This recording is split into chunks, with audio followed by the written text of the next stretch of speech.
બહુ કાઢું છે, એટલી વારમાં આપણી પાસે જે છે એના ઉપર સ્વામીજી સમજાવો ને આપ. હા હા, એટલી વારમાં હું કાઢી આપું છું. હા, આપતો સૂત્ર નંબર 4614, 4614. એમાં દાદાશ્રી કહે છે, વાણી સ્વાતંત્ર એટલે દ્વેષ રહિત વાત કરવી તે. વાણી સ્વાતંત્ર એટલે બેફામ બોલવું તે નહીં. વાણી સ્વાતંત્ર એટલે દ્વેષ રહિત, કોઈને કોઈના ઉપર નેગેટિવ વિચારધારા સાથે બોલવું, અથવા તો કોઈને દુઃખ થાય એવું બોલવું, અથવા તો ટીકાત્મક વાતો કરવી, એવી સ્વતંત્રતા ન હોવી જોઈએ. કોઈને હેલ્પફુલ થાય, કોઈનું પ્રોગ્રેસ થાય, કોઈનું ડેવલપમેન્ટ થાય, એવી વાતો અવશ્ય હોવી જોઈએ. પછી સૂત્ર નંબર 4615. કેટલાક અમારા આ આપણા બધા માટે બહુ મહત્વનું છે. કેટલાક અમારા વાક્યો ભૂલાઈ ગયા તે એમને એમ જ રહેવા દેજો. તેને સમજનારું કોક મળી આવશે. છણાવટ કરવામાં કે અર્થ કરવામાં કે વિવરણ કરવામાં ઉલટાની ગેરસમજ થશે. એટલે દાદા ભગવાનના કેટલાક વાક્યો એવા છે જે સૈદ્ધાંતિક છે, પણ એ સિદ્ધાંતિક વાક્યો કે છે કે તમે એને મરોડ ના કરશો, તેની ડિસ્ક્રાઇબ પણ ના કરશો, એઝ ઇટ ઇઝ રહેવા દેજો. એનો કોઈ સમજનારો આવશે ત્યારે પછી એ ફોડ પાડશે. તે આપણે આ વિજ્ઞાનમાં આ બધા વાક્યોનો ફોડ પાડ્યો. ખ્યાલ આવ્યો? હાજી. દાદા ભગવાન બોલ્યા કે મન વચન કાયાની અવસ્થા માત્ર કુદરતી રચના છે. બરાબર છે, એ બોલી ગયા, પણ કુદરતી રચના શું એ કોઈ ના સમજે ને. એટલે આપણે પછી કુદરતી કાનૂન અને કુદરતી રચના તેને સમજાવ્યું, એટલે ખબર પડે કે કુદરતી રચના કેમ છે. તો કે કુદરત અને કુદરતી કાનૂનને કારણે કુદરતી રચના છે. એ કઈ સ્ટેટમેન્ટ નથી કઈ. એવી રીતે જ્ઞાની પુરુષ દાદા ભગવાને કહ્યું કે સ્થૂળ સંજોગો, સૂક્ષ્મ સંજોગો, વાણીના સંજોગો પર છે અને પરાધીન છે. એ આપણે સિદ્ધાંતિક વાક્ય તો એ બોલ્યા, આપણે પણ રોજ રિપીટ કરીએ, પણ એ વાક્યનો અર્થ આપણે ના સમજ્યા. જો સમજ્યા હોય તો મન વચન કાયાની ક્રિયાને પુરુષાર્થ પણ નાખે, અને મન વચન કાયાની ક્રિયા માટે હું જવાબદાર છું એમ પણ ના બોલત આપણે, પણ એ ન સમજાયું. એટલે જ્ઞાની પુરુષ દાદા ભગવાનની ઘણી બધી વાતો એવી સુંદર નીકળી. જ્ઞાની પુરુષ દાદા ભગવાને કહ્યું કે આપણા પુસ્તકો તો જેને જ્ઞાન ન આપ્યું હોય તેના માટે છે. 4616. આપણા પુસ્તકો કોના માટે છે? જેને જ્ઞાન ન આપ્યું હોય તેના માટે છે. હવે આપણે શું કહીએ છીએ કે આપ તો વાણી આપણા માટે છે, વાંચો. દાદા ભગવાન ખુદ કહે છે કે આ મહાત્મા માટે નથી. ક્લિયર કીધું છે એમને. આપણા મહાત્માઓ માટે તો ખાલી આ 5 આજ્ઞા પૂરતી છે. એટલે કહેવાનો મતલબ એવો છે કે જ્ઞાની પુરુષની વાતોને સમજવા માટે જે પ્રકારે સૈદ્ધાંતિક દ્રષ્ટિ જોઈએ, એ સૈદ્ધાંતિક દ્રષ્ટિ જ્યાં સુધી ન મળે ત્યાં સુધી વિજ્ઞાન ન સમજાય, પણ ધર્મ સમજાય. ધર્મ એટલે એમને કહેલી ક્રિયાને ફોલો કરવી, એનું નામ ધર્મ. પુણ્ય પાપ અને પ્રાયશ્ચિતને માનવું, એનું નામ ધર્મ. ક્રિયાને પુરુષાર્થ માનવું, એનું નામ ધર્મ. વ્યક્તિને ગુરુ કે ભગવાન માનવા, એનું નામ ધર્મ. એટલે આવી રીતે આપણે ધર્મને સમજી શક્યા, જે પહેલા સમજ્યા હતા, અત્યારે સમજ્યા, પણ વિજ્ઞાનને સમજ્યા નતા. એ વિજ્ઞાન આપણને આ આધ્યાત્મ વિજ્ઞાન દ્વારા બિલકુલ વિગતવાર સમજાવ્યું, અને જેને કારણે આપણા જીવનમાં જે પઝલ થતું હતું એનું આપણને સોલ્યુશન મળ્યું. માટે વિજ્ઞાન એટલે કે સૈદ્ધાંતિક જ્ઞાન એ તમામ પ્રકારના પ્રશ્નોનું પરમેનન્ટ સોલ્યુશન આપે છે. અને એવું અદ્ભુત વિજ્ઞાન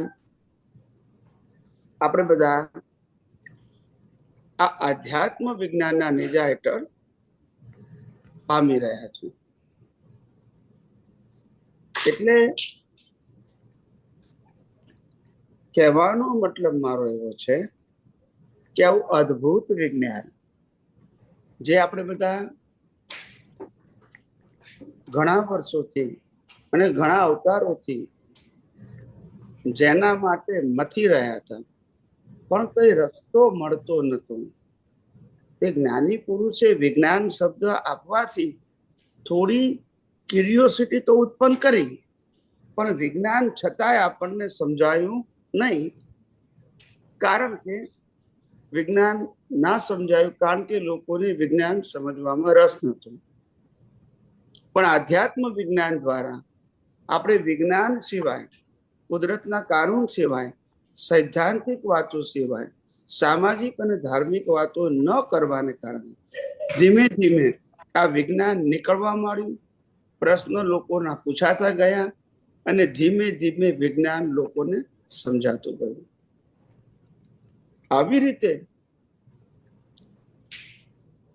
અનાદિકાળથી આપણે બધા હા સનાતન સત્ય,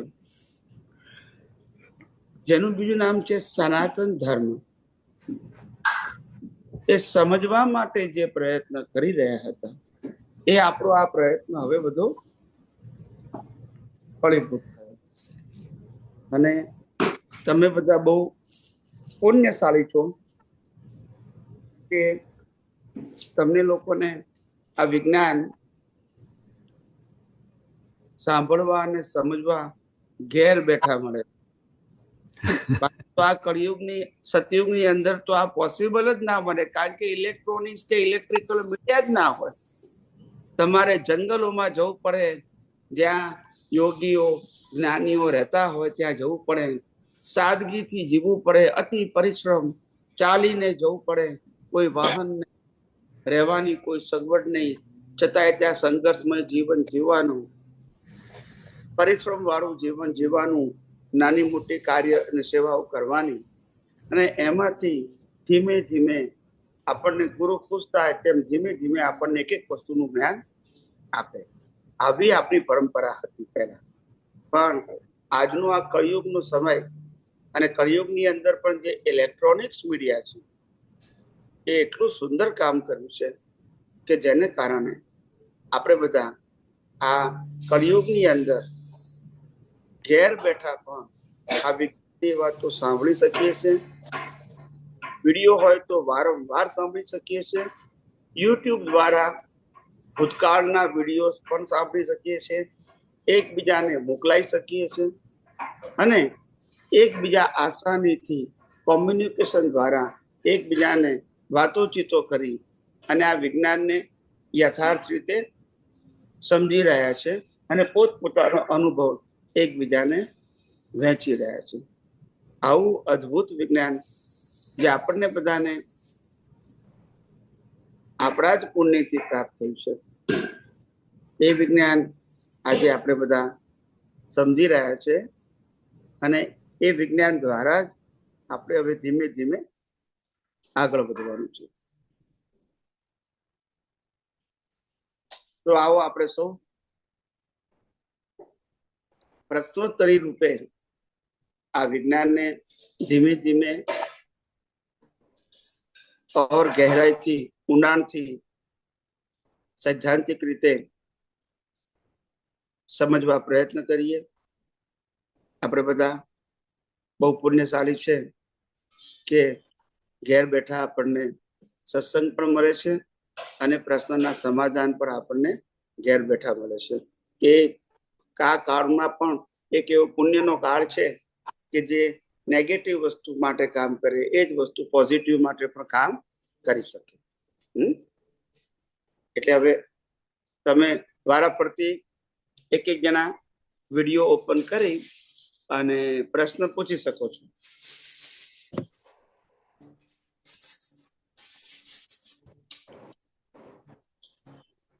હું પૂછું સ્વામીજી, કોઈક બીજાને હોય પૂછો ભાવિકભાઈ. હા, જેને પૂછવું એને વારા પરથી પૂછો. હાજી, સ્વામીજી મારો એક ક્વેશ્ચન સરળતા અને સહજતા ઉપર હતો. તો આપણે આધ્યાત્મિક વિજ્ઞાનમાં સરળતા અને સહજતા ક્યાં લાગુ પડે ને કેવી રીતે? પ્રકૃતિને સરળ કરવાની છે કે પછી આપણે એને જોઈએ તો સરળ બની જ રહી છે? એના પર થોડો પ્રકાશ પાડો. કહું, સરળતા એ પ્રાકૃતિક ગુણ છે. બરાબર. અને સહજતા એ જ્ઞાન ગુણ છે. ગમે તે પરિસ્થિતિમાં સહજ રહેવું. સહજ નો મતલબ નો રિએક્શન, એ તમે જ્ઞાન દશા છે. અને સરળતા પ્રાકૃતિક, ગમે ત્યાં જાય તો વ્યક્તિ એડજસ્ટ થઈ જાય, એની બરાબર છે. એ સરળતા એ પ્રાકૃતિક ગુણ છે અને સહજતા એ જ્ઞાન ગુણ છે. ગમે તેવી પરિસ્થિતિ સારી ને ખરાબ, એની સહજતાનો મતલબ એ અવસ્થામાં લેપાયમાન ના થાય, પોતાના શુદ્ધ પદનું લક્ષ્ય છોડે અને પ્રકૃતિને કુદરતી રચના જોઈ અને એનાથી એ મુક્ત રહે. આ એની સહજતા. બરાબર. નો ઓપિનિયન. કરેક્ટ. એ સહજ. હા, સહજતા એ દશામાં જાય અને સહજતા એ પ્રકૃતિનો ગુણ છે. બરાબર છે. એટલે પ્રકૃતિ સરળ હોય કે ના પણ હોય, હા, એટલે એનો જે ડિસ્ચાર્જ ભાગ છે એ નીકળી રહ્યો છે, એને આપણે કુદરતી રચના જોઈએ છીએ, પછી સરળતા ક્યાં લાગે?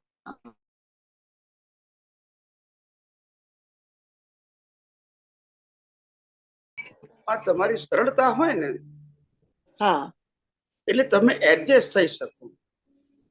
બરાબર છે.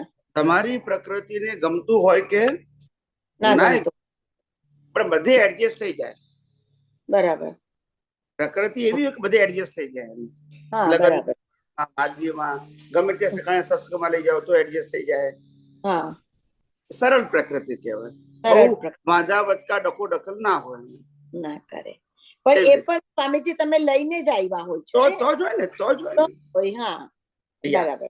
પણ સહજતા એ જ્ઞાન દશા છે. હા, બરાબર.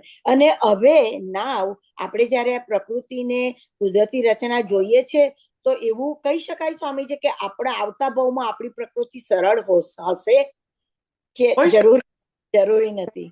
સરળ હોય એના કરતા મહત્વની વસ્તુ જ્ઞાન વિજ્ઞાન દ્રષ્ટિ વાળી હોય તો સારું કહેવાય. બરાબર. ઓકે.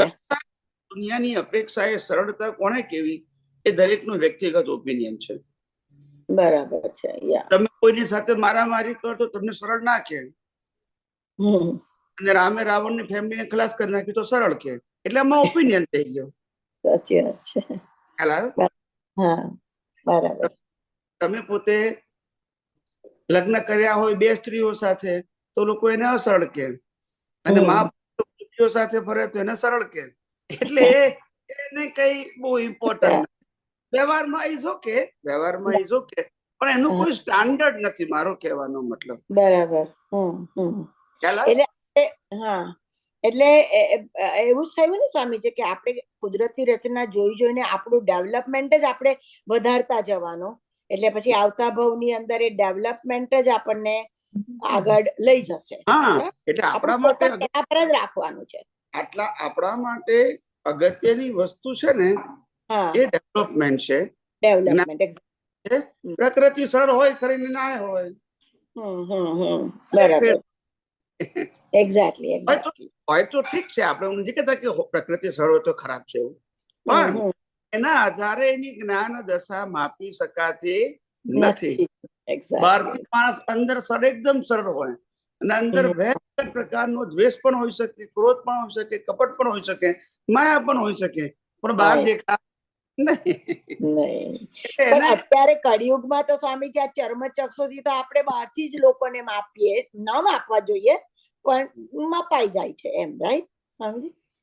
એટલે એનું કારણ એવું છે કે પ્રથમ નજરે તો આંખથી દેખાય એ જ આપણે આપણું Yeah. પહેલું એ છે ને માપવાનું કોઈને બરાબર છે. એ આપણું સ્ટાન્ડર્ડ એમ. યા બરાબર. એ બરાબર છે કે વ્યવહારથી તો આંખોથી દેખાય એના આધારે ખબર પડે કે આની પ્રકૃતિ સ્થૂળમાં કે ઉદય કર્મને આધીન કેવી છે. પણ સાચી એવી કહેવાય, સાચી પ્રકૃતિ કે ભી અંદરની જ્ઞાન દશા જે છે અને દર્શન જ્ઞાન એનું કેવું છે, કેવી રીતે મુક્ત રહી શકે છે અવસ્થાને જોઈ, કેવી રીતે શુદ્ધાત્મા પદને એ સ્થિર કરી શકે છે, સ્ટ્રોંગ શકે છે. એ આપણા આધ્યાત્મમાં એ જ્ઞાન દર્શનની જે દ્રષ્ટિ છે એ આપણા ખૂબ અગત્યની છે. માટે આપણે કીધું કે આવા ચક્રવર્તીઓ, તીર્થંકરો, જ્ઞાની ભગવંતોએ પોતાના જીવનની અંદર અનેક પ્રકારના અપ્સ એન્ડ ડાઉન્સ જીવનમાં પોતાના રોલ આયા, છતાં પણ પોતે પોતાની વિતરાગ દશા ના છોડી. એ દ્રષ્ટિનો વિષય છે, વિષય નથી. એટલે એ કહેવા એટલે જગત દ્રષ્ટિએ સરળતા હોય તો સારું કહેવાય બહાર. આધ્યાત્મિક દ્રષ્ટિએ આપણી જ્ઞાન દર્શન સ્થિર હોય, આપણી દ્રષ્ટિ પરફેક્ટ હોય તો એ આપણા આધ્યાત્મિક પ્રોગ્રેસ માટે સારું કહેવાય. બરાબર. એટલે આપણે દ્રષ્ટિને જ સહજ કરવાની છે, એવું થાય ને? એટલે દ્રષ્ટિથી આપણે કોઈના દોષ નથી જોવાના અને કુદરતી રચના જોવાનું છે. બરાબર. યા એક્ઝેક્ટલી બરાબર છે. ઓપિનિયન વગર કુદરતી રચના જોવાનું. બરાબર છે. એ સહજ દશા. બરાબર છે. હોય તો તમે અસહજ થાવ. યા બરાબર છે. અને આપણે કહીએ પણ છે કે આ life is a fix drama, અને ડ્રામા દિવસે દિવસે ઉદય કર્મને આધીન પૂરો થઈ રહ્યો છે, કરાઈ રહ્યું છે. અને ડ્રામાને પૂરો કરવા માટે શરીર, સંજોગો, શક્તિ કુદરત આપે છે. તો આપણે એમાં ઓપિનિયન ની ક્યાં જરૂર છે? માટે તો આપણે એને કુદરતી રચના કીધી. એટલે આપણને તાળો મળ્યો, વિજ્ઞાનમાં તાળો મળ્યો. કેમ? કુદરતનું, સંજોગો એ કુદરતના અને શક્તિ કુદરતની. માટે કોઈની પાસે કઈ પણ સારું કે ખરાબ કરવાની સ્વતંત્રતા નથી. માટે જો તમારે મન, વચન, કાય ને તેની અવસ્થાથી મુક્ત રહેવું હોય તો કુદરતી આ જેનું પરફેક્ટ સોલ્યુશન છે. બરાબર છે. બાકી વિકલ્પી જ્ઞાન તો પાર વગરનું છે, એમાં તો કોઈ એ તો એન્ડલેસ છે. તો બરાબર છે. જય સચ્ચિદાનંદ. આપણે બીજાને જય સચ્ચિદાનંદ પ્રભુ. Thank you. સાહેબ ને પૂછવું હોય તો પૂછો. આપણે મુંબઈ વાળા સાહેબ.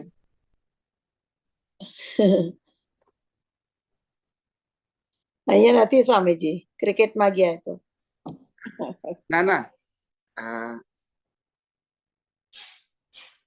હા, કઈ જેને પૂછવું હોય એ પૂછી શકે છે. જય સચ્ચિદાનંદ. જય સચ્ચિદાનંદ. જય સચ્ચિદાનંદ. મારે પૂછવું હતું કે સૂતા સૂતા જે મોક્ષ મળે એના વિશે જરા સમજાવો ને. તે સૂતા જ મોક્ષ મળે ને. પ્રકૃતિ જયારે કુદરતને હવાલે છે તો પછી આપણે કરવાનું શું છે? કઈ નહીં, જોવાનું છે, ઓબ્ઝર્વ કરવાનું છે.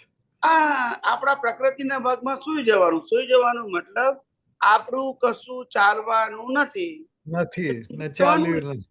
એમાં કઈ અવેર ને એલર્ટ થવાની જરૂર નથી.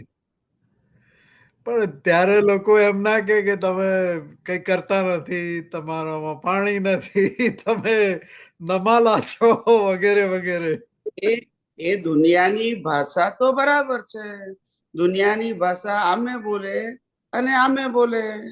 હા, એ તો બરોબર છે. દુનિયાની ભાષાને ઇમ્પોર્ટન્ટ આપવું નહીં, પણ બરોબર આપણી જ્ઞાન દશાને ઇમ્પોર્ટન્ટ આપવું. બરોબર દુનિયાની ભાષા તો રહેવાની, હું ક્યાં ના પાડું છું. એ તો રહેવાની જ છે યા તમે આ કરો તોય ને ના કરો તોય કરો તોય રહેવાની, ના કરો તોય રહેવાની, શું કરવાનું. એટલે બરોબર. દુનિયાની ભાષા વિકલ્પી છે ને આપણી વિજ્ઞાનની ભાષા નિર્વિકલ્પી છે. નિર્વિકલ્પ એ બરોબર નિર્વિકલ્પી ભાષાથી સોલ્યુશન આવે, વિકલ્પી ભાષાથી સોલ્યુશન ના આવે નહીં નહીં. સમજાયું? ઉલટા વધારે વધારે એના તાંતણા નીકળ્યા કરે yes yes yes yes yes yes. બરોબર બોલો બોલો. જે જે પદ્મનાથ તીર્થંકર સ્વામીને તમે કહો છો કે એ અત્યારે નર્કમાં છે. પદ્મનાભ સ્વામી પ્રથમ તીર્થંકર જે પદ્મનાભ થવાના છે તે. હા તો તે એ નર્કમાં છે તો એવું એમણે શું કર્યું હશે જો તમને ખ્યાલ હોય તો. આપણે કઈ એમાં ડિટેલિંગમાં જવાની જરૂર નથી. એ એમનો ઓકે હિસાબ કરી રહ્યા છે અને બીજ પડ્યું છે એનું ફળ ભોગવી રહ્યા છે અને એના પછીના મનુષ્ય ભાવમાં તે શંકર થઈને જન્મ લેશે, કેવળ જ્ઞાન પામશે, લાખો લોકોના કલ્યાણના ઉત્તમ નિમિત્ત બનશે અને એ મોક્ષે થશે. અવાજ આવશે.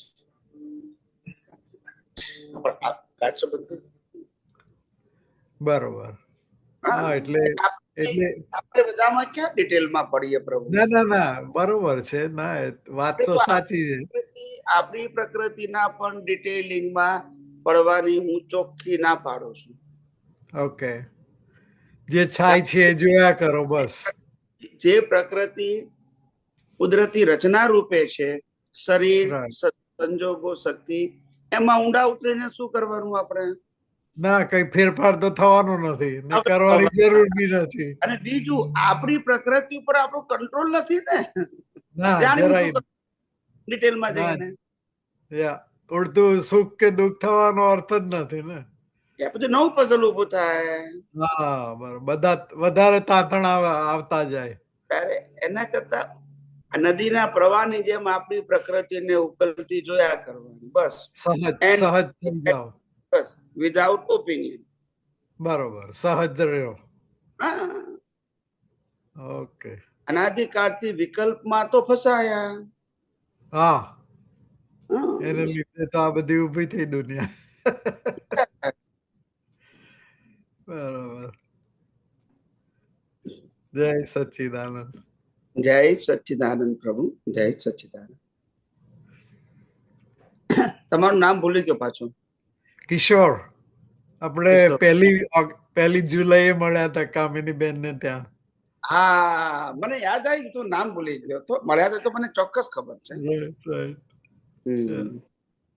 Yes yes yes yes. હું પેલો થોડો દૂરથી આવું છું એ. હા ના ના કઈ કઈ કઈ વાત નહીં. અને પારસમલજી ક્યાં છે? જય સચ્ચિદાનંદ. બોલો. આપને કોટી કોટી વંદન સ્વામીજી. બોલો બોલો. સ્વામીજી અજ્ઞાન અવસ્થામાં જે કર્મ બંધાય છે એ સંસારને લાયક અને સહાયક, અને આપણે જ્ઞાનનો ઉપયોગ કરીએ તો મોક્ષ માર્ગને લાયક અને સહાયક કર્મ. Yes yes yes.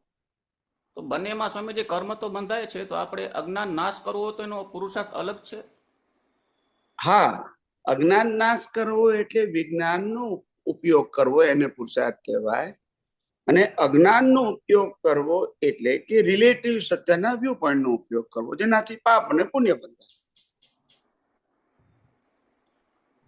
વિજ્ઞાનથી મોક્ષ માર્ગ માટે લાયક અને સહાયક સંજોગો પ્રાપ્ત થાય એનો મતલબ થાય કે આ વિજ્ઞાન જે છે એ વિજ્ઞાનને કારણે આપણે હવે ધીરે ધીરે સંસારની અવસ્થાઓથી મુક્ત થઈ અને મોક્ષ માર્ગ માટે લાયક અને સહાયક સંજોગો પ્રાપ્ત કરીએ છીએ અને દ્રષ્ટિ પણ પ્રાપ્ત કરીએ છીએ, અનુભૂતિ પ્રાપ્ત કરીએ છીએ, ડેવલપમેન્ટ પ્રાપ્ત કરીએ છીએ.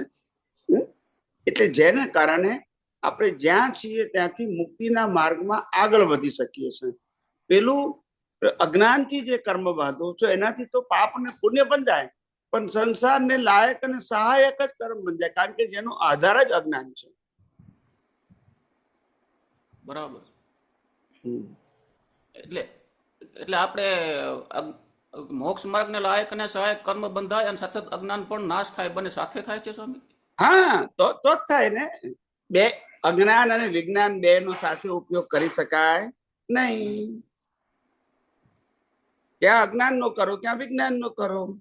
અજ્ઞાન એટલે રિલેટિવ સત્ય, વિજ્ઞાન એટલે સનાતન સત્ય. બે જ ઓપ્શન છે. હા સ્વામી. હમ સ્વામીજી, બીજો પ્રશ્ન એ હતો કે આપના સત્સંગમાં અમુક એવું સાંભળ્યું કે પ્રતિષ્ઠિત આત્મા છે એ દર અવતારે નવો મળે છે, હા અને એકાદ સત્સંગમાં કંઈક એવું સાંભળ્યું હતું કે નવો નથી મળતો પણ એક જ છે એ જ ઉપયોગ કરે છે, દર વર્ષે એક ને એક વસ્તુ કરી ફોરવર્ડ થાય છે. ના, જો સમજાવ જરા પ્રકાશ પાડ. સમજાવ. પહેલી વસ્તુ એ છે કે અહંકાર વસ્તુ જે છે, અહંકારને લાઈવ અહંકારને આપણે પ્રતિષ્ઠિત આત્મા નામ આપ્યું છે. લાઈવ અહંકાર એટલે પુરુષાર્થ કરનારો. હવે એ લાઈવ અહંકાર જે છે એ આ અવતારમાં કર્મ બાંધી દે એટલે પછી એને આધારે આપણને નવો જન્મ મળે છે. નેક્સ્ટ બર્થમાં મનુષ્ય ભાવ મળે તો પાછો એ અહંકાર નવો મળે, જેને કારણે પાછા નવા કર્મો બાંધે. એક જ અહંકાર નહીં, એટલે એ અહંકાર ત્યાં આગળ એન્ડ આવી ગયો, જન્મથી મોત સુધીના કર્મ બાંધીને. હવે ખ્યાલ આવી ગયો. પણ અજ્ઞાન છે ત્યાં સુધી પ્રત્યેક અવતારમાં અહંકાર તો ઉભો થવાનો જ છે. કર્તાપણું, માલિકીપણું અને દેહાધ્યાસ આ ઉભું થવાનું જ છે દરેક અવતારમાં, અને એનાથી પાછા નવા કર્મો પણ બંધાશે. એટલે જૂનો અહંકાર સ્વામીજીમાં ત્યાં પૂરો થઈ નવો ઉભો થાય છે કે નવો જૂનામાં જ નવાનું વિટાતું જાય છે? ના, જૂનો તો જે અહંકારથી કર્મ બંધાઈ ગયા એ અહંકાર ભોગવ્યો એટલે પતી ગયું, એટલે ડિસ્ચાર્જ કહેવાય છે. એ કેરી ફોરવર્ડ થાય નહીં. મન, વચન, કાયા અને તેની અવસ્થા માત્ર કુદરતી રચના છે, એટલે ડિસ્ચાર્જ. એની સાથે જોડાયેલું મન, બુદ્ધિ, ચિત્ત, અહંકાર જે છે, અંતસ્કરણ, એ પણ ડિસ્ચાર્જ. ખ્યાલ આવ્યો? એટલે નેક્સ્ટ બર્થમાં સ્વામીજી નવો અહંકાર નવો જ જન્મ લે છે અહંકાર? હા, એ અહંકાર જ નવો. તમે સમજ્યા નહીં. જો પેલા સિદ્ધાંત સમજો. મનુષ્ય ભાવ સિવાય બીજો ભાવ મને માનો કે પશુઓનો ભાવ મળ્યો તો ત્યાં અહંકાર નથી. દેવગતિ મળી, અહંકાર લાઈવ નથી. નરક ગતિ મળી, અહંકાર લાઈવ નથી. પરિણામ તો છે. મનુષ્ય ભાવ એવો છે કે જ્યાં પ્રત્યેક અવતારે અહંકાર ફ્રેશ મળે, જે પાછા નવા કર્મો બાંધે, અથવા તો આ વિજ્ઞાન હોય તો મુક્ત પણ રહી શકે. બંને ઓપ્શન છે એની પાસે. હવે આપણે એકનો એક જ કહીએ તો પાછું એમ થાય કે બીજા અવતારમાં પાછો પશુઓની માં હાથે ગયો, મનુષ્ય ભાવમાં સિવાય દેવગતિમાં, નરગતિમાં. ના, ત્યાં અહંકારની જરૂર જ નથી. લાઈવ છે, ભોગવટો છે, લાઈવ અહંકાર નથી. ડિસ્ચાર્જ કરો. બરાબર. એટલે આપણી વાતો એવી હોવી જોઈએ, સિદ્ધાંતમાં ટેલી થવી જોઈએ તો સિદ્ધાંત કહેવાય, નહીં તો શ્રદ્ધા કહેવાય. હા, આજે બોલીએ, 10 વર્ષ પહેલા બોલ્યા હોય, 20 વર્ષ પહેલા બોલ્યા હોય કે ભવિષ્યમાં બોલીએ, જો બધું ક્રોસ થતું હોય તો પછી સિદ્ધાંત ના કહેવાય સાહેબ. અને સિદ્ધાંત હોય તો જ દર્શન શબ્દ લાગુ પડે, નહીં તો નોલેજ કહેવાય. નોલેજ બદલાયા કરે સંજોગોથી, સિદ્ધાંત ના બદલાય, એટલે સિદ્ધાંત ને દર્શન કહેવાય.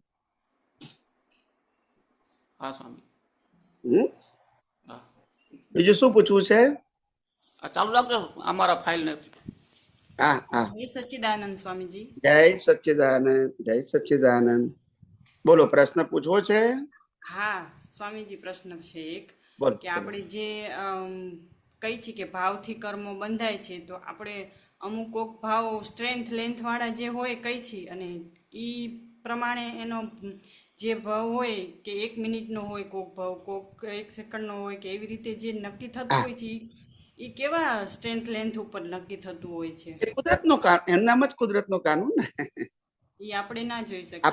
ના ના, આપણા કર્મનું રિઝલ્ટ શું આપવાનું, એની લંબાઈ કેટલી છે, એની તીવ્રતા કેટલી છે, એ તમારા ભાવને આધારે કુદરત નક્કી કરે. બરાબર. હું આપણે જેમ હું હું માણસને મારી નાખું, ખ્યાલ આવ્યો? હા તો પણ હું વિજ્ઞાનમાં હોઉં તો કર્મ ના બંધાય. હું માણસને મારી નાખું પણ અજ્ઞાન હોય પણ પશ્ચાતાપ કરું તો મારું કર્મ માઇન્ડ થઈ જાય. હું કોઈ પણ જીવતી વ્યક્તિને મારી નાખું અને પશ્ચાતાપ ના કરું તો પછી ભારે કર્મ બંધાય. અને હું કોઈને ના મારું, મારવાના ભાવ કરું તોય કર્મ બંધાય. બરાબર.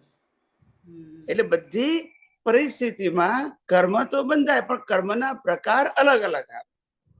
હા, એ જ સ્ટ્રેન્થ ને લેન્થ જ જાણવું છે. આપણે દાખલા તરીકે કોઈ ભાવ આપણે કરી છે કે દરેક મહાવિદ્ય ક્ષેત્રમાં જવાનો ભાવ કરતા હોઈએ તો એ સતત આમ રે એટલે એ તીવ્ર બંધાય કે એકદમ આમ અંદર બંધાય, કેવી રીતે? ના, આપણે તો મહાવિદ્ય ક્ષેત્ર જવાના ભાવ થાય તો વાંધો નથી, પણ આપણે એ કરવું છે કે આપણે વિતરાગ દશાને સમજી શકીએ, અનુભવી શકીએ અને આપણે અજ્ઞાનને નાશ કરીને આપણું ડેવલપમેન્ટ વધારી શકીએ.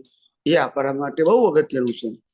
કારણ કે મહાવિદ્ય ક્ષેત્રમાં જન્મ થયા પછી પણ જો આપણને વિતરાગોની, તીર્થંકર ભગવંતની વાણી ન સમજાય તો પછી કોઈ કામનું નથી. જન્મથી પાછા આવવાનું અહીંયા આગળ. હા, એ તો આપણું અજ્ઞાન નાશ થશે એ પ્રમાણે કુદરત હવે આપણને ત્યાં સમજાઈ જન્મ ગયા. આપશે. એટલે આપણે ભાર શું મૂક્યો કે ભાઈ અજ્ઞાન નાશ કરવા ઉપર ભાર મૂકો. હા, અને જો તમે એટલા ક્વોલિફાઈડ હશો હા, કે વિતરાગોની વાત સમજી શકો તો કુદરત જ તમને એ દશામાં મૂકશે. બરાબર. હા, અને તમે ડિમાન્ડ કરશો અને મળશે, પણ ક્વોલિફિકેશન નહીં હોય તો લાભ નહીં થાય. પુણ્ય જરૂર બંધાશે એમના હા, દર્શનથી, પણ હા, આધ્યાત્મિક લાભ નહીં થાય. બરાબર. એટલે મને એ જ જાણવું હતું કે ભાવની જે તીવ્રતા આપણે કઈ છે, દાખલા તરીકે આ તીર્થંકરોને આગલા બર્થમાં નરગતિનું બીજ પડી ગયું હોય તો એને ત્યારે એકદમ તીવ્ર એટલે તીવ્ર એકદમ અંદરથી જ એમ થઈ ગયું કે આ બધાને મારી જ નાખવા છે એવું નરગતિનું બીજ એ લોકોને પડી જાય એટલે એ ભાવ હા, એકદમ સ્ટ્રોંગ તીવ્ર પછી કહેવાય. સ્ટ્રોંગ હા, બીજ હોય બરાબર. એના તો જ કારણે. પડે ને, તો જ પડે ને. હા, હા. આપણે એ સ્ટ્રેન્થ ને આપણે સિદ્ધાંતમાં શું કીધું? ક્રિયાથી કર્મ બંધાતા નથી, ભાવથી જ બંધાય છે. અને ભાવની જેવી તીવ્રતા એવું કર્મ બંધાય. હા, બરાબર છે. હમ. બરાબર. હા, જય સચ્ચિદાનંદ સ્વામીજી. જય સચ્ચિદાનંદ, જય જય સચ્ચિદાનંદ.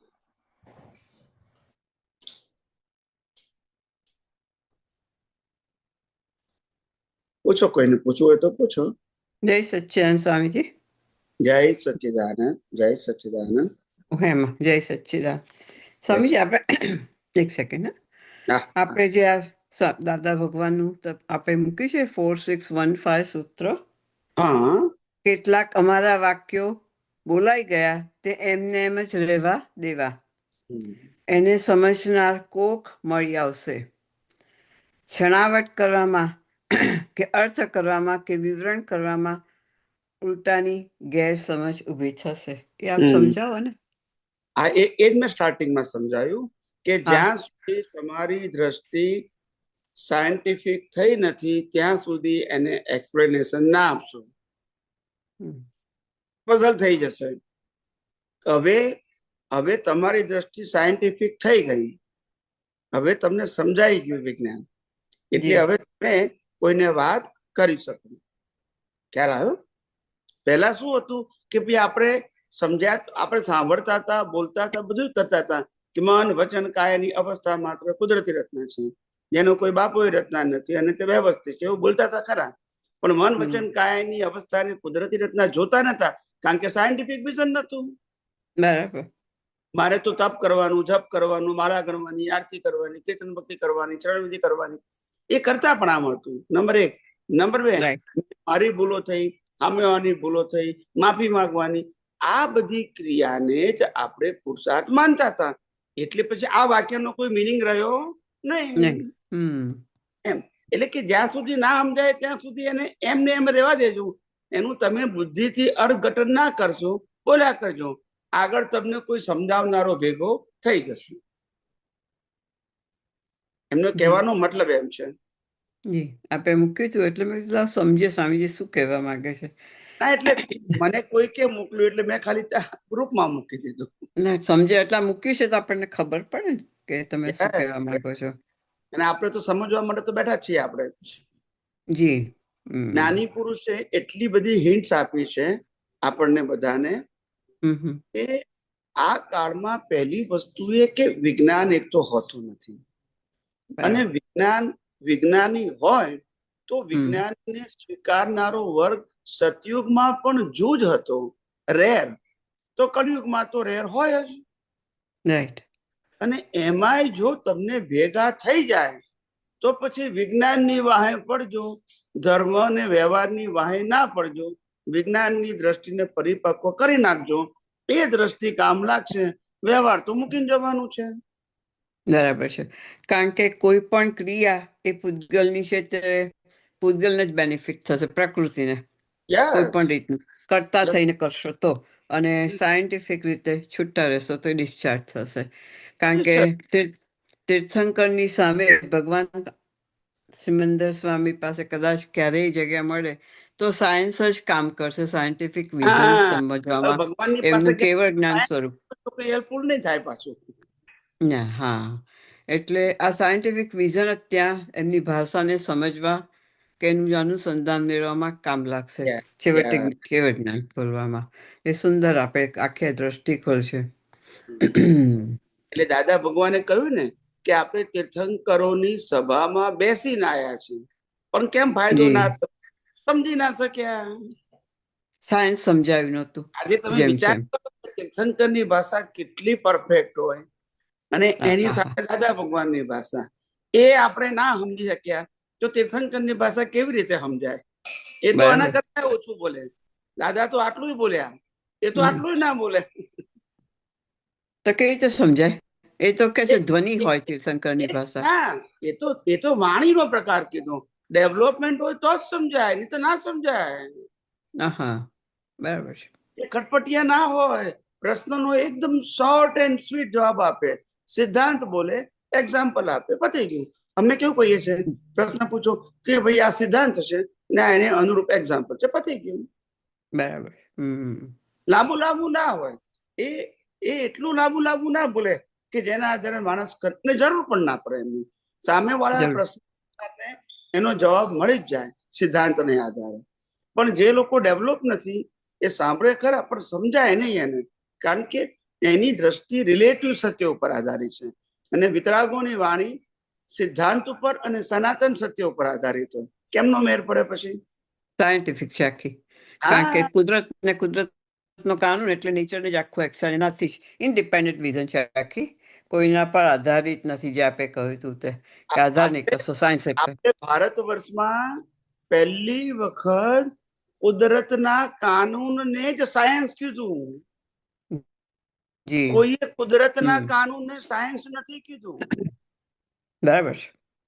મેં તો બહુ વાંચ્યું નથી સ્વામી, પણ આપે કહો છો H2O થી પાણી થાય, પણ H2O થી પાણી થાય કોણે નક્કી કર્યું? કુદરતનો કાનૂન. કુદરતનો. બરાબર. આ દિવસે પૂનમ થાય, આ દિવસે અમાસ થાય, કોણે નક્કી કર્યું? કુદરતનો કાનૂન. લો ઓફ ગ્રેવિટી કોણે નક્કી કર્યું? કુદરતનો કાનૂન.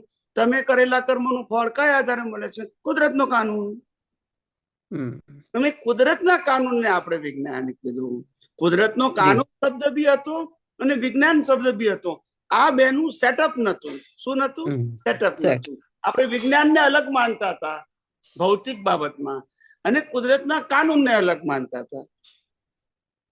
તો સાયન્સ આપણને સ્વામી દાદા ભગવાને આપ્યું, કારણ કે વિધિમાં, ચરણ વિધિમાં વ્યવહાર નિશ્ચય ચરણ વિધિ છે.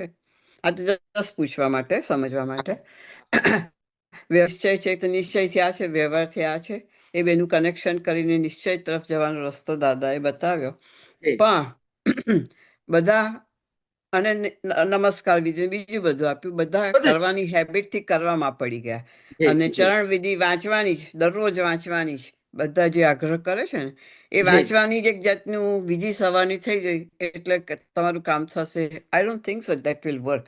કારણ કે સાયન્સ સમજ્યા વગર ગમે એટલી હેલ્પ્સ કે આપણને સૂત્રો જ કામ લાગે છે કે પ્રકૃતિ પરને પરાધીન છે. જે કહ્યું છે મન વચન કાયની અવસ્થા માત્ર, મોટું સ્ટેટમેન્ટ દાદા કે કુદરતી રચના છે. હવે તે વખત કોને સમજાયું હોય? સમજાયું એટલે હોય તો કહું એને છું કે કિંમત દ્રષ્ટિની છે, દ્રષ્ટિની. સેન્ટેન્સની નથી.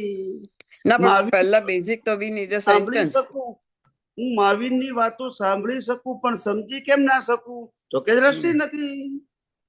બરાબર છે. હું ગીતાની વાતોને સાંભળી શકું, વાંચી શકું પણ સમજાય નહીં કારણ કે દ્રષ્ટિ નથી.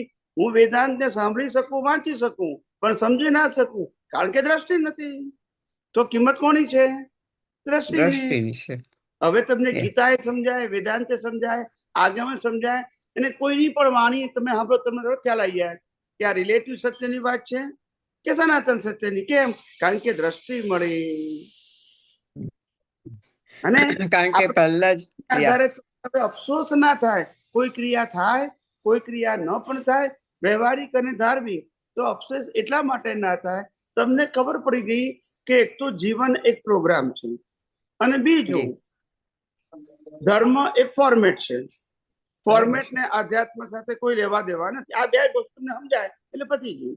પેલું જીવન તમારું જીવન છે એ ફિક્સ છે, બરાબર છે, સામાજિક અને ધાર્મિક રીતે. અને એ જીવન જે છે એક ફોર્મેટ છે. હવે ફોર્મેટ ને આધ્યાત્મમાં પુરુષાર્થ કહેવાતું નથી. પછી સામાજિક ફોર્મેટ હોય કે ધાર્મિક ફોર્મેટ હોય, આધ્યાત્મની અંદર દ્રષ્ટિનો વિષય આવ્યો. એ દ્રષ્ટિનો વિષય જ્યાં સુધી નહીં સમજાય ત્યાં સુધી તમને આ વિજ્ઞાન સમજાશે નહીં. દ્રષ્ટિનું એટલે આખું કરતા પણ વેળી દે છે પ્રકૃતિના ઉદયને. જે પોતે કરે છે માને છે અને મને સંતોષ થયો એટલે ત્યાં લિમિટેશન આવી જાય છે. અને જ્યાં કરતા પણ ઉડે છે અને પોતાનું સ્વપદ ખુલ્લું થાય છે ત્યાં સાયન્સ આખું ખુલ્લું થાય છે.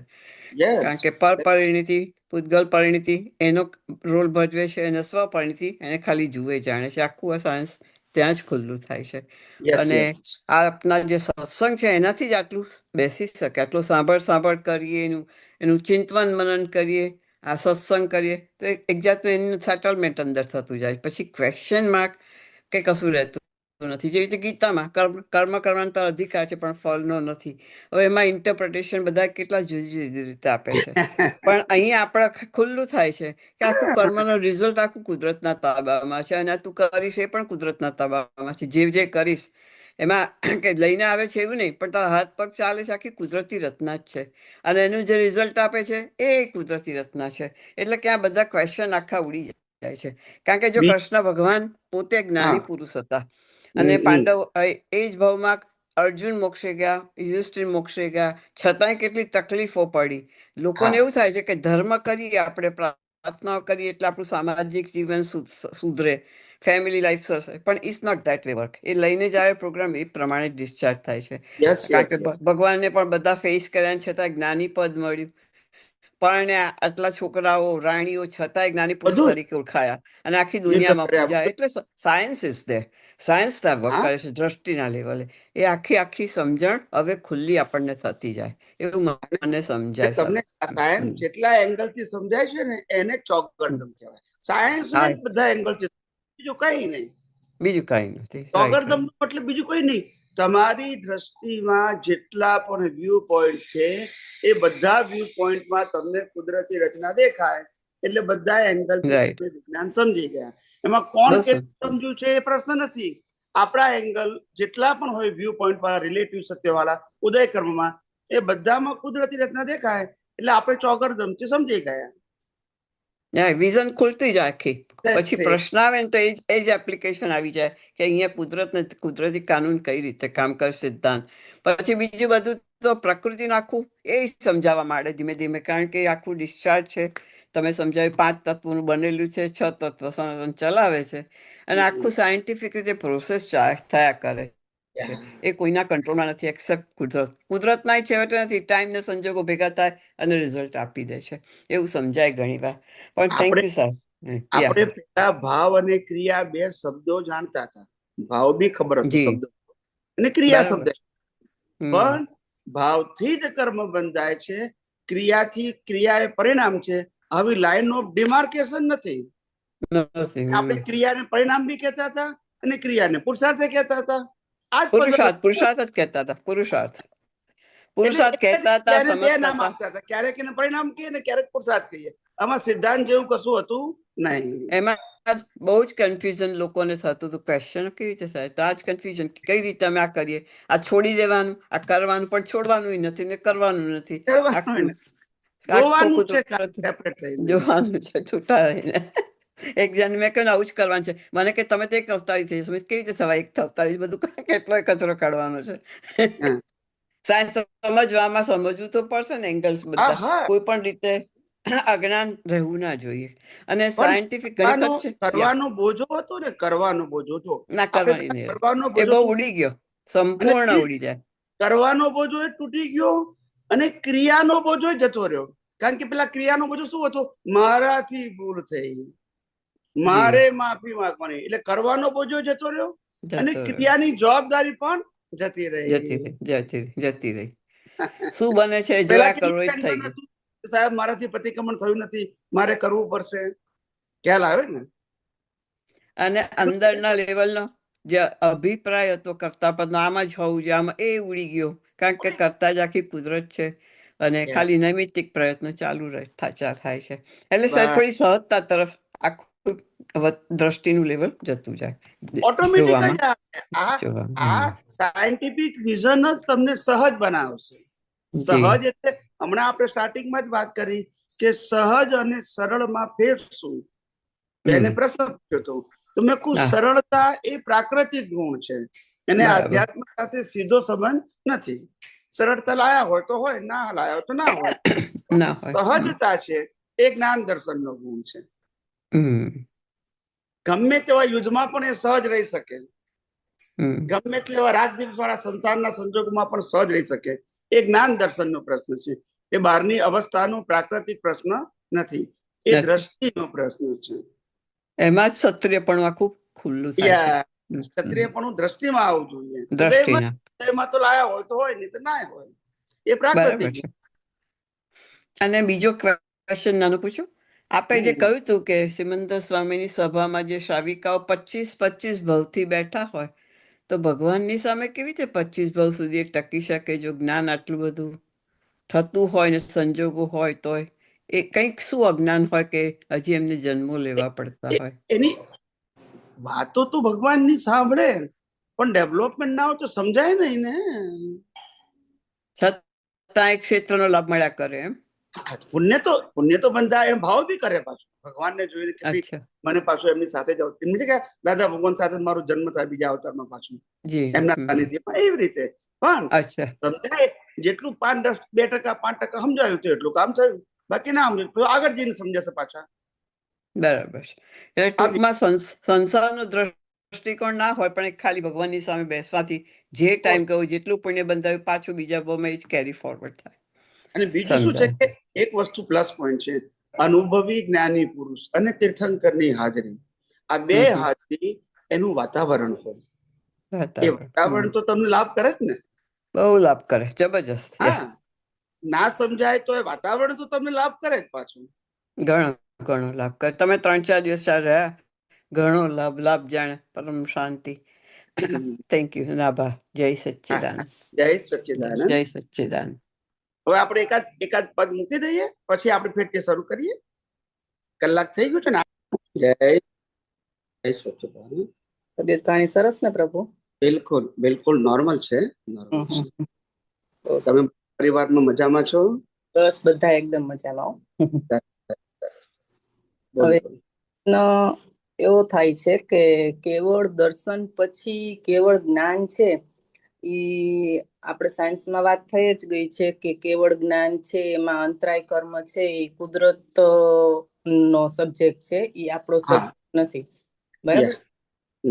તો આ કુદરત છે ઈ કેવળ જ્ઞાન કયા સિદ્ધાંતના આધારે ખુલ્લું કરે? અમુકને 60 વર્ષે, અમુકને 70 વર્ષે, અમુક 8-10 વર્ષે, એવી રીતે અલગ અલગ જે સમય છે, તો ઈ કયા આધારે નક્કી કરે કુદરત? સૈદ્ધાંતિક. કહું તમને હમ કે કેવળ જ્ઞાન કેવળીને થાય હા અને કેવળ જ્ઞાન તીર્થંકરને થાય. બરાબર. તીર્થંકર ભગવંતોને દેશના આપવાની હોય હમ એટલે એને કેવળ જ્ઞાન થાય, એની વેલ્યુ હોય બરાબર. જગતમાં. હા હા હા. અને કેવળીને કેવળ જ્ઞાન થાય એની વેલ્યુ એટલા માટે કારણ કે જગત માટે એને કશું કહેવાનું નથી. હા હા. હવે પ્રશ્ન એ થાય કે કેવળ જ્ઞાન બધાને અલગ અલગ સમયે કેમ થાય છે? હમ તો કેવળ જ્ઞાન એ આત્માની અનુભૂતિ નથી. આત્માની અનુભૂતિ એટલે મારા ગર્ભમાં સ્પષ્ટ વેદન થઈ ગયું થઈ ગયું. એ આત્માની અનુભૂતિ. અનુભૂતિ. હા હા કેવળ દર્શન એ તો બ્રહ્માંડ ખુલ્લું થાય છે. હા હા. એ તો ત્યાર શંકર ભગવાન દેશના આપે ત્યારે બ્રહ્માંડના રહસ્યો બધાને બતાવે છે. બરાબર. જેને આપણે કુદરતનો કાનૂન કહીએ છીએ, જેને આપણે આધ્યાત્મ વિજ્ઞાન કહીએ છીએ. હા હા. એવું નહીં એટલે એ રોલ કેવડીનો નથી, તીર્થંકરનો છે. હા બરાબર. એટલે કેવડી છે એ કોઈને જગત કલ્યાણ માટેનું નિમિત્ત નથી, પોતાને એકનું જ કલ્યાણ કરી અને નીકળી જવાનું છે. હા, ઈ લોકો પણ કેવડી બીજા માટે ઉદાહરણ બની શકે હા કે તમે પણ મુક્ત થઈ શકશો. બરાબર. એક્ઝામ્પલ બની શકે. તીર્થંકર ભગવંતોને જે અલગ અલગ સમયે જે કેવળ જ્ઞાન થાય છે એનું કારણ એમને જે રોલ છે, એનો રોલ બોલવા, હા એ રોલ પ્રમાણે એને કેવળ જ્ઞાન થાય. એ રોલ પ્રમાણે. બરાબર. હા હા હા, ભગવાન મહાવીરને દીક્ષા લીધી 30 વર્ષની ઉંમરે અને 42 વર્ષ એટલે દીક્ષા લીધા પછી 12.5 વર્ષ પછી કેવળ જ્ઞાન થયું. ત્યારથી એમનો બોલવાનો રોલ શરૂ થયો. ત્યાં સુધી બોલતા નતા. એટલે કેટલા લોકોના કલ્યાણનું એ નિમિત્ત બનવાના છે એ ફિક્સ જ ને કુદરતમાં. કારણ કે મન વચન કાયાની અવસ્થા માત્ર કુદરતી રચના છે. હા હા હા. બરાબર. બસ એને આધ્યાત્મની ભાષામાં અંતરાય કર્મ કહે છે, પણ એને અજ્ઞાન નથી કહેતા. હા હા હા. એ તો બરાબર. પણ મિથ્યા જ્ઞાન, મિથ્યા દર્શન, મૌન્ય કર્મને અજ્ઞાન કહેવાય. બરાબર. હા હા. એ ત્રણ જાય તો કેવળ દર્શન કહેવાય. કેવળ દર્શન થાય એટલે નેક્સ્ટ બર્થમાં આત્માનું એટલે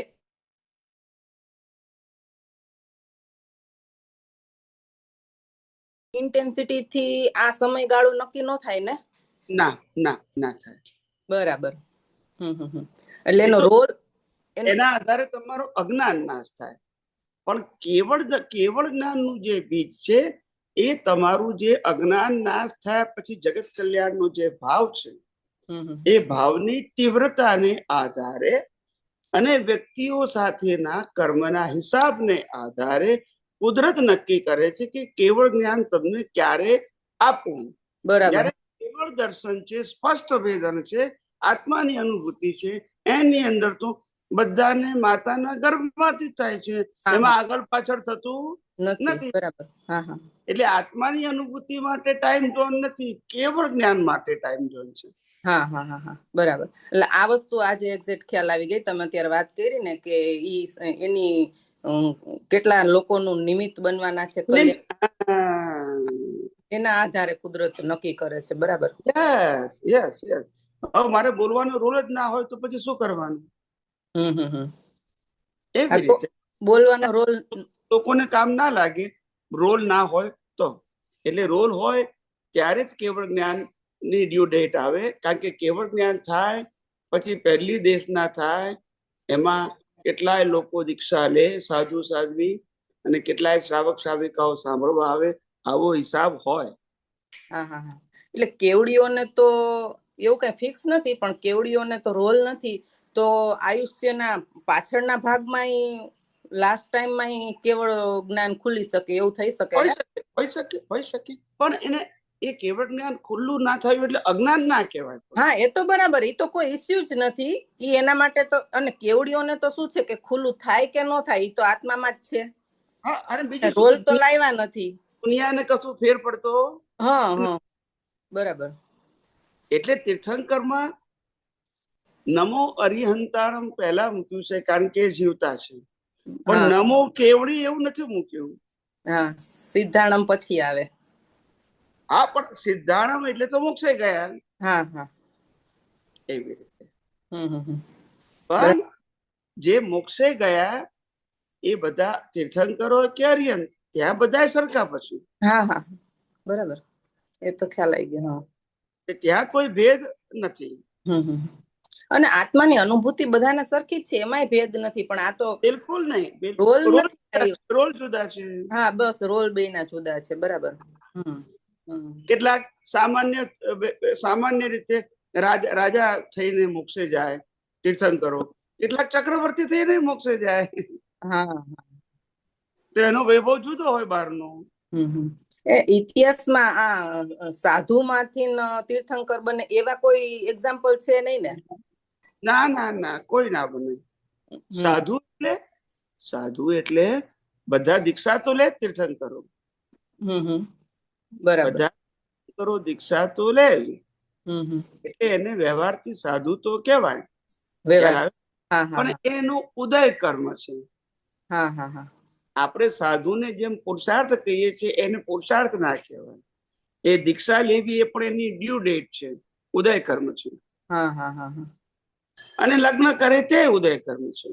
હા, બરાબર. હા, બંને ઉદય કર્મ છે. બરાબર.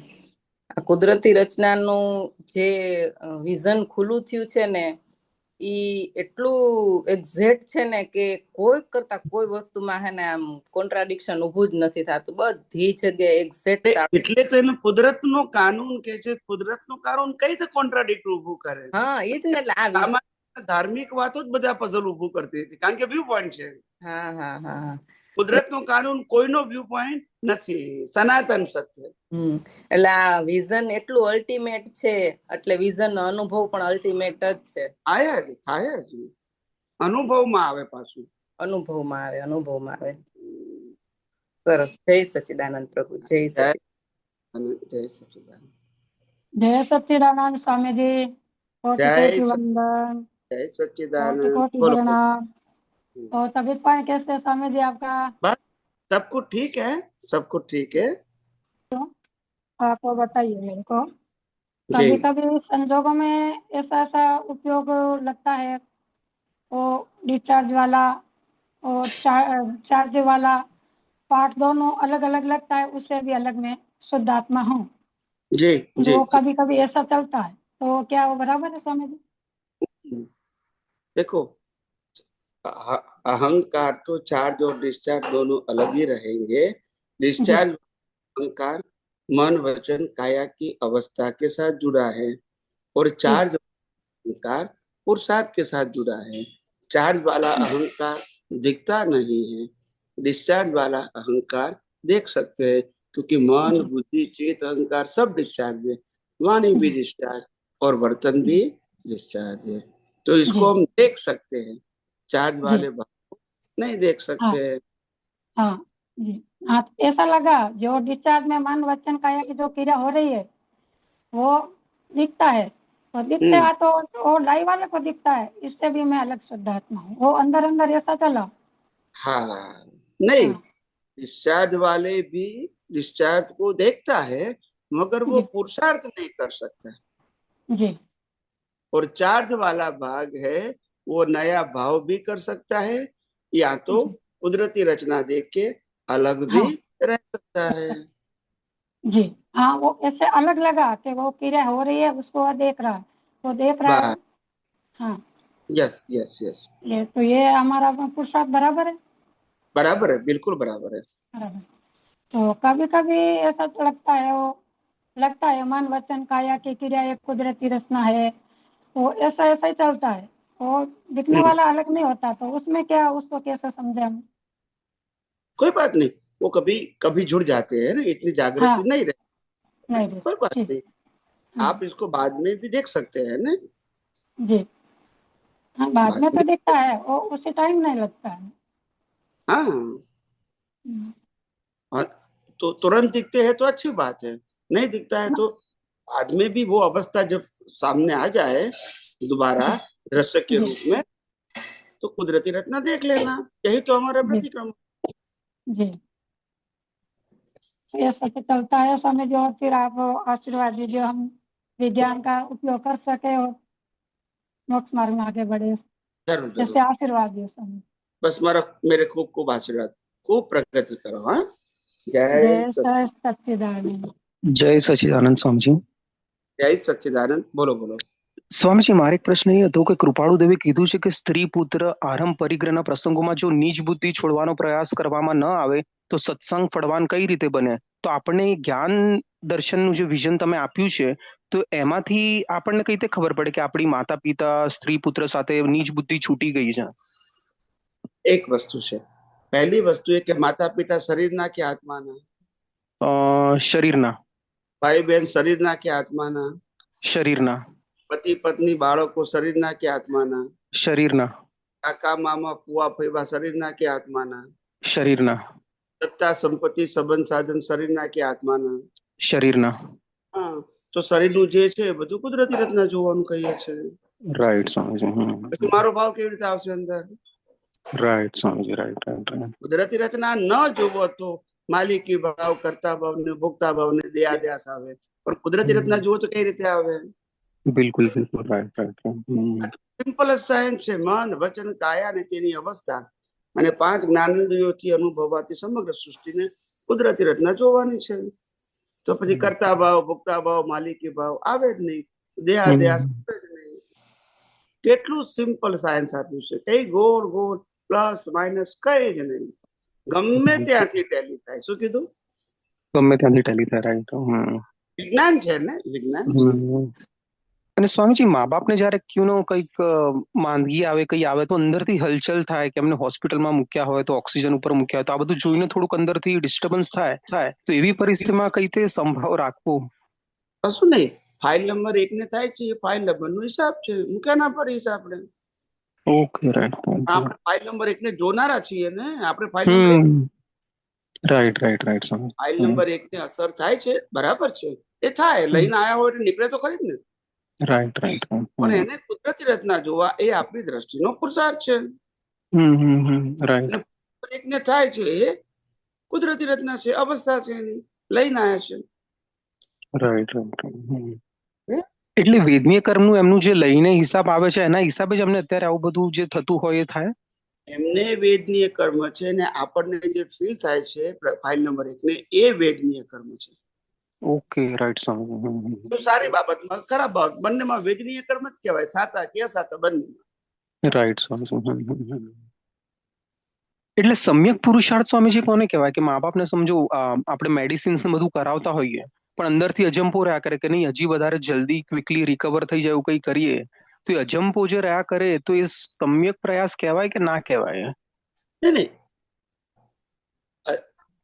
કઢાપો અંજપો થાય અંદર, એ જાણવું કે એ આપણી એક પ્રકારની વધારે પડતી જે સેન્સિટિવ પ્રકૃતિ લઈને આયા હોય એટલે એને થાય. રાઈટ. પણ એને કુદરતી રચના જુઓ તો તમારું જ્ઞાન દર્શન તો સ્થિર છે. રાઈટ સ્વામીજી. પ્રકૃતિને થાય ઉતાવળ થાય, આમ કરી નાખીએ તેમ કરી નાખીએ, થાય એટલા આપણા ક્ષમતા પ્રમાણે પ્રયત્ન કરી નાખીએ, પણ એ પ્રકૃતિ અને પ્રકૃતિ કરે. દરેક બાબતમાં ભણવાનું હોય તો એ પ્રકૃતિ પ્રયત્ન કરે, લગ્ન કરવાના હોય તોય પ્રકૃતિ પ્રયત્ન કરે, પૈસા કમાવાના હોય તોય પ્રકૃતિ પ્રયત્ન કરે, દવા કરવાની હોય માગીની, કોઈને હેલ્પ કરવાની હોય તોય પ્રયત્ન કરે, પણ પ્રયત્ન માત્ર કુદરતી રચના. Right Swamiji, right right. બરાબર છે? રાઈટ સ્વામીજી. અને સ્વામીજી, બીજો પ્રશ્ન એ હતો કે કૃપાળુદેવ જયારે ઉત્તરસંડા વન ક્ષેત્રમાં સાધના કરતા હતા ત્યારે મોતીલાલ ભાવસાર કરીને એમના જે મુમુક્ષુ હતા તો એમની વાઇફ સાથે એમની કઈ ખટપટ થઈ તો કૃપાળુદેવે કીધું કે આ તમારા વાઇફ જે છે 8મા ભવે મોક્ષે જવાના છે. તો 8મા ભવ સુધીનું મતલબ મોક્ષે જવાના છે, ધેટ મીન્સ ઇટ વોઝ નિશ્ચિત, રાઈટ? કે આ બધું ફિક્સ્ડ હતું એમનું.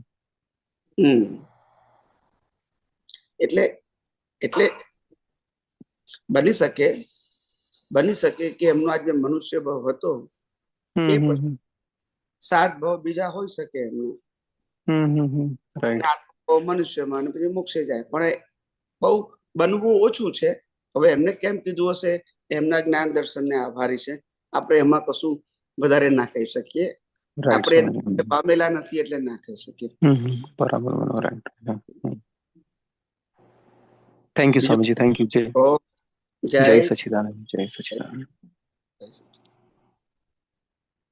જય સચ્ચિદાનંદ સ્વામીજી. જય જય સચ્ચિદાનંદ. મારે આ મોનોક્યુલસ વિશે સમજવું હતું. પેલા વિડીયો નથી તમારો?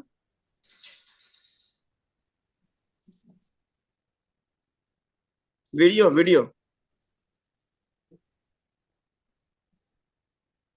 હા ના, વિડીયો હજુ તમારો વિડીયો નથી થયો હજુ. હવે થયો. બોલો.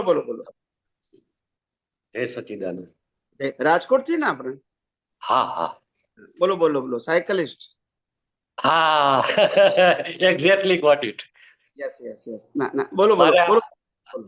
મારે આ થોડુંક મોનોક્યુલસ વિશે સમજવું હતું. હા. કે આપણે ધારો કે રિઝલ્ટમાં પાણી જોઈએ તો H2O થાય કમ્પાઉન્ડ. તો આપણે જે આ જ્ઞાન છે એમાં જે અણુ પરમાણુ કામ કરે, શુદ્ધ પરમાણુ અને આપણો ભાવ ભળે, એટલે જે કોટિંગ થઈને જાય છે એની વિશે થોડુંક કહો ને સર. એ કઈ રીતે? કહું. પરમાણુ એટલે કે જડ તત્વનો નાનામાં નાનો ભાગ, જેના 2 ભાગ કરી શકાય નહીં, એને પરમાણુ કહેવાય.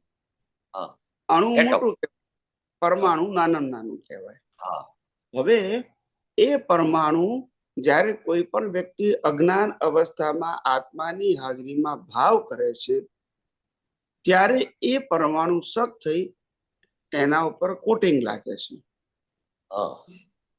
અને આત્માની હાજરી એનાથી કર્મ ચાર્જ થાય છે. એ ચાર્જ થયેલું કર્મ એને એક કર્મ કહે છે.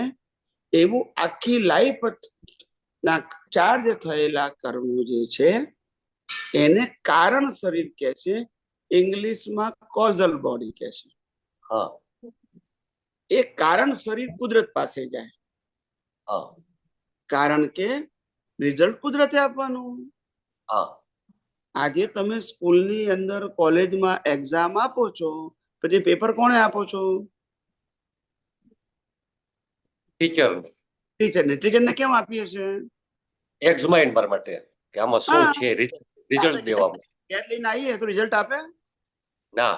એવી રીતે તમારા કર્મ તમારી પાસે હોય તો કુદરત રિઝલ્ટ કેવી રીતે આપે? એટલે કુદરત પાસે જાય. એને આધુનિક ભાષામાં નેચરલ ક્લાઉડ કહેવાય. ક્લાઉડ એટલે સ્ટોરેજ.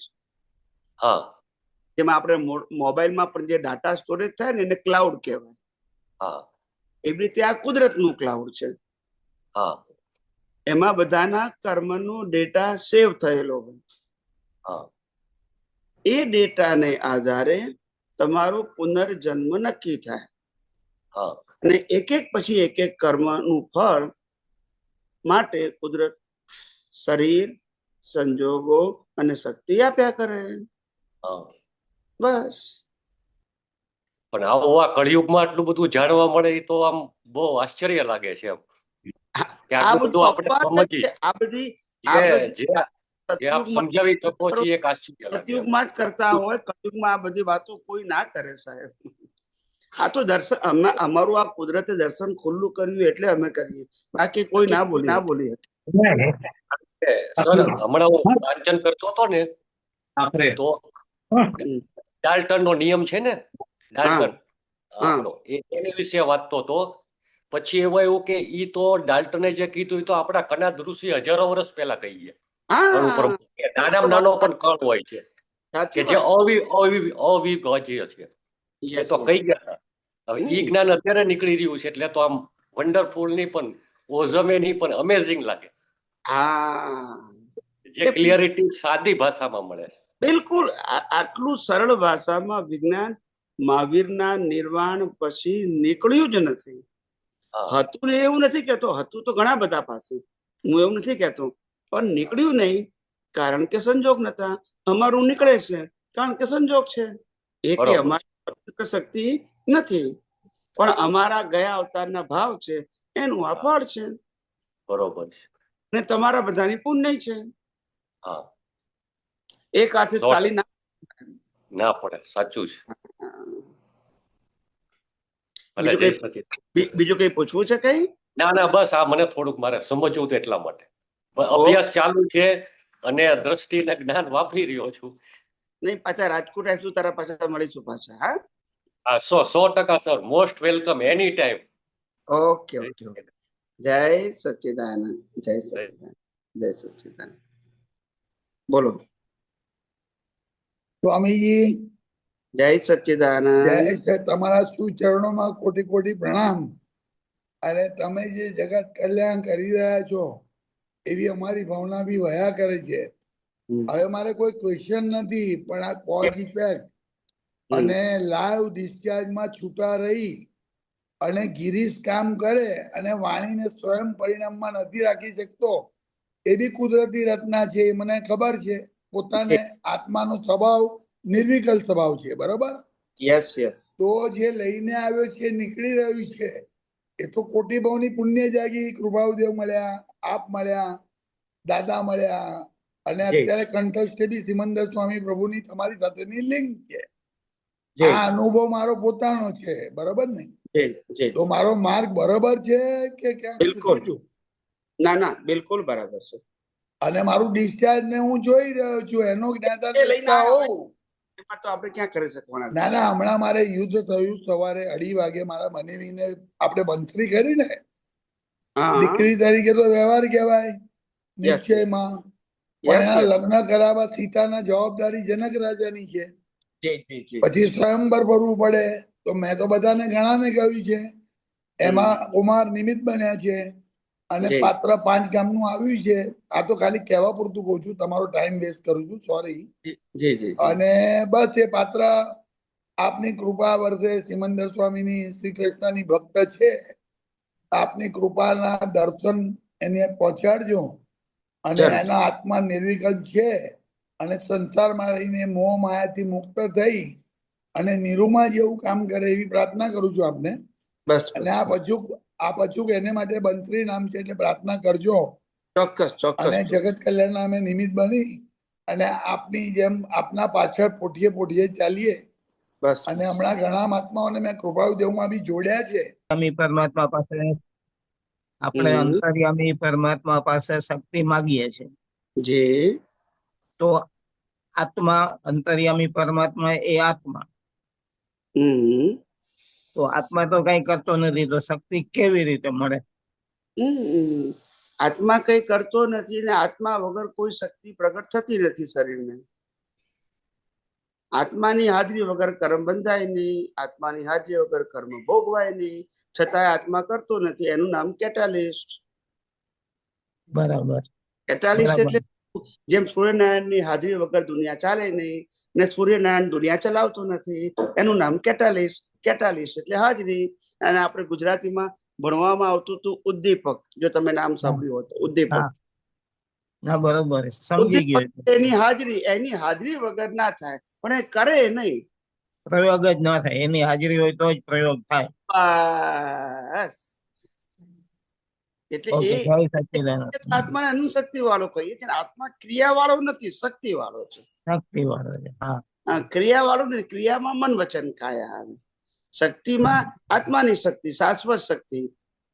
એ હોય તો જ કર્મ બંધાય, એ હોય તો જ કર્મ ભોગવાય, નહીં તો કર્મ બંધાય કે ભોગવાય નહીં.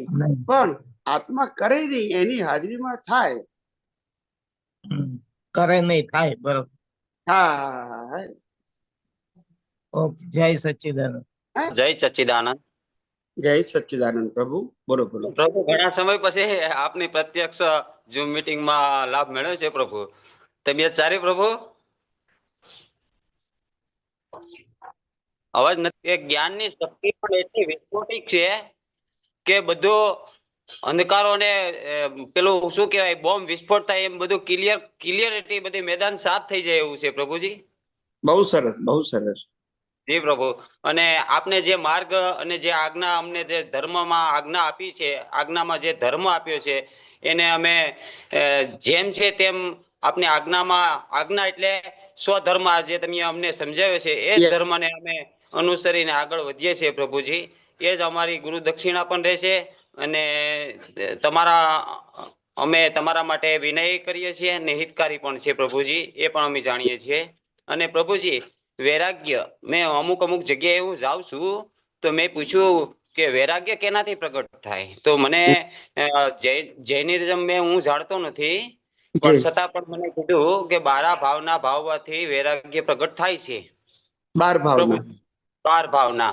તો મેં કીધું 12 ભાવના એ કે નિત્ય વાંચવી અને વાગોળવી. તો મેં કીધું કે તમે કેટલા સમયથી વાગોળો છો અને બોલો છો? મેં પૂછ્યું સાહેબ. તો મને કીધું કે મેં તો અસંખ્ય વાર વાંચી છે, ઘણી વાર વાંચી છે અને વાગોળી છે. મેં કીધું વૈરાગ્ય પ્રગટ થયો છે સાહેબ? પછી તો એને હસવા માંડ્યા, ના કે સાહેબ વૈરાગ્ય તો પ્રગટ નથી થયો. એટલે મેં જ્ઞાનની વાત કરી તો મને કે ભાવમાં જ્ઞાન ન આવે. તો મેં કીધું તો તમે ફસાઈ ગયા. મેં કીધું તો વૈરાગ્ય પ્રગટ થયો? મને કે નથી થયો. એટલે પ્રભુજી વૈરાગ્ય તો શાશ્વત તાત્વિક દ્રષ્ટિમાં જે તત્વ રૂપે આખું જગત જે હાલે છે એ ક્યારે પણ વિનાશ નથી થતું. જે અવસ્થા છે પ્રભુજી, મેં કીધું આ રીતે કે જે અવસ્થા છે એ બધી આપણે એમ લાગે છે કે આ વિનાશી છે પણ ખરેખર તો એ પરિવર્તનશીલ છે. એક તત્વ જે પરમાણુથી જે ઉત્પન્ન થયું છે એ પાછું પરમાણુ જેમ છે તેમ પાછું યુનિવર્સમાં ફરે છે. એટલે ક્યાંય વિનાશ તો થતો જ નથી. એટલે આ જગતમાં મેળવવાનું શું અને ગુમાવવાનું શું? તત્વ રૂપે બધું જોડાય છે અને પાછું છૂટા પડે છે. આમાં કઈ મેળવા ગુમાવવાનું નથી. આપણી કાલ્પનિક ભ્રાંતિથી, આપણે જ્ઞાનથી જે આપણી ભ્રાંતિ છે કાલ્પનિક, એના આધારે આપણે માનીએ છીએ એટલું જ છે. આ જો સમજાઈ જાય અને જ્ઞાનમાં હું આત્મા સ્વરૂપે શુદ્ધ એવો આત્મા છું અને મારું જ્ઞાન પણ ક્યારેય પરમાઈ ગયું નથી, ત્યારે જ આપણે વૈરાગ્ય પ્રગટ થાય. એ પણ સંપૂર્ણ આપણા જ્ઞાન ધર્મ સમજાવવાથી આ પ્રગટ થાય એવું છે પ્રભુજી. આ રીતે મેં વાત કરી. બરોબર છે પ્રભુ? શું કીધું આપણે વૈરાગ્ય માટે? આ મન વચન કાયા અને 5 જ્ઞાનેન્દ્રિયથી અનુભવાતી બધી અવસ્થાની વેલ્યુ 0 થઈ જાય, એનાથી મોટું કોઈ વૈરાગ્ય નહીં પ્રભુ. અથવા તો આત્મા સિવાય બધી જ વસ્તુ કુદરતી રચના દેખાય, એનાથી મોટો કોઈ વૈરાગ્ય ભાવ નહીં. જી પ્રભુ. પણ જયારે આત્માનું સ્વરૂપનું એક્ઝેક્ટ સમજણ આવે તો જ આ ખ્યાલમાં આવે એવું છે. કારણ કે જ્ઞાન આપણે અહીંયા વાત કરતા હતા સ્વામીજી તમે કે આત્મા ક્રિયાકારી નથી, આત્મા સ્વયં. એટલે બે પાસા આપણે સમજવા પડે કે પર પણ ક્રિયાકારી છે અને આત્માનું જ્ઞાન પણ ક્રિયાકારી છે. એ ક્રિયાકારી ન હોય તો ક્યારે પણ કર્મ બંધાય નહીં પ્રભુજી. એટલે પોતે સ્વયં ક્રિયાકારી છે ને પોતાના જ્ઞાન ક્રિયાકારી સ્વરૂપે છે. કલ્પિતમાં ક્રિયાકારીમાં જો પોતે તન્મય થાય તો ભ્રાંતિ ઉભી થાય, ભ્રાંતિથી ભવ થાય છે પ્રભુજી. એટલે આ રીતે ક્રિયાકારી સંપૂર્ણ સ્વમાં સ્થિત થાય એટલે પોતે સંપૂર્ણ સ્વરૂપે પ્રગટ થાય એવું છે પ્રભુજી. આવું મારી સમજણ છે. બરાબર છે. ના ના બરાબર પ્રભુજી. આમાં કઈ તમે મને કહેવા માંગતા હોય અથવા તમારી આજ્ઞામાં હું આટલું શીખ્યો છે પ્રભુજી? એટલે હમણાં જુઓ, સાંભળો, આત્મા સ્વભાવથી ક્રિયાકારી. શું કીધું? આત્મા સ્વભાવથી ક્રિયાકારી છે, પ્રતિષ્ઠિતમાં પુરુષાર્થથી ક્રિયાકારી છે અને પ્રકૃતિ મિકેનિકલ ક્રિયાકારી છે. જી પ્રભુ. આ 3 વસ્તુ સમજી લેવાની. જી પ્રભુ. પણ એકનો સ્વભાવ છે, એકનો ડિસ્ચાર્જ છે અને એકનો પુરુષાર્થ. જી પ્રભુ. એટલે સ્વભાવથી ક્રિયાકારી છે અને પ્રતિષ્ઠિતાત્મક જ્ઞાન દર્શનના ઉપયોગથી ક્રિયાકારી છે. હા, જ્યાં સુધી સ્વ સ્વરૂપ એક્ઝેક્ટ સમજાય તો પોતાનું જ જ્ઞાન ક્રિયા પોતાની હાજરીમાં ઉકલે એવું એને દેખાય તો પછી કોઈ ક્રિયાનો ઉપયોગ રહેતો નથી, તો કોઈ વિભાવિક સ્વરૂપ રહેતું નથી, તો પોતે સ્વ સ્વરૂપ રૂપે પોતે પ્રગટ થાય એવું એને પોતાના પ્રત્યક્ષ અનુભૂતિ થાય પ્રભુજી. પ્રભુજી, એમાં તમે મને કઈક સલાહ સૂચન આપી શકો છો પ્રભુજી? ના, બરાબર છે, બરાબર છે. મેં તમને કીધું ને 3 વસ્તુ કીધી એટલી જ પૂરતી છે. જી પ્રભુજી. સચ્ચિદાનંદ. જય સચ્ચિદાનંદ. આપણે પ્રાર્થના બોલી લઈએ હવે.